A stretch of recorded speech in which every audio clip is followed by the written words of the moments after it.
আসলে আমার বাবাকে ঘর থেকে ফয়সাল নামে একটা লোক ফোন দিয়ে বের করছে। বের করার পর আবার বলছে কি আমার বাবার সাথে অল টাইমে লোক থাকে, কারণ আমার বাবার সেফটির জন্য অল টাইম আব্বুর সাথে লোক থাকে 20-25 জন। তখন তাদের ফোন দিতেছিল আব্বু, কিন্তু ফয়সাল বলছে কি যে ফোন দেওয়ার দরকার নেই, আমি আছি, তুই আয়। তারপরে শুনছে যে আব্বুর দোকানে তালা দিছে। এটা শুনে তো আর আব্বুর মাথা ঠিক থাকে না, কারণ আব্বুর দোকানে আব্বুর তো পারমিশন না নিয়ে তারা তালা মাইরা দিছে, তাই ওইখানে যা তালাটা ভাঙা বসছে।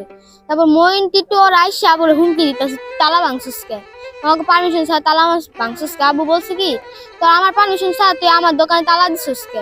তারপরে এই কথা বলছে পরে আমার বাবাকে নিয়ে পাথর দিয়ে ছুরি দিয়ে এখানে এখানে এখানে গুলি করছে, কিভাবে নিষ্ঠুর ভাবে মারছে।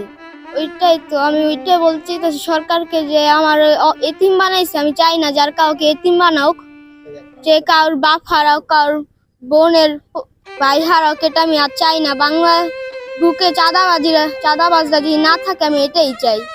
এই যে চাঁদার জন্য যে মানুষকে খুন করে, এটা আমি আর চাই না।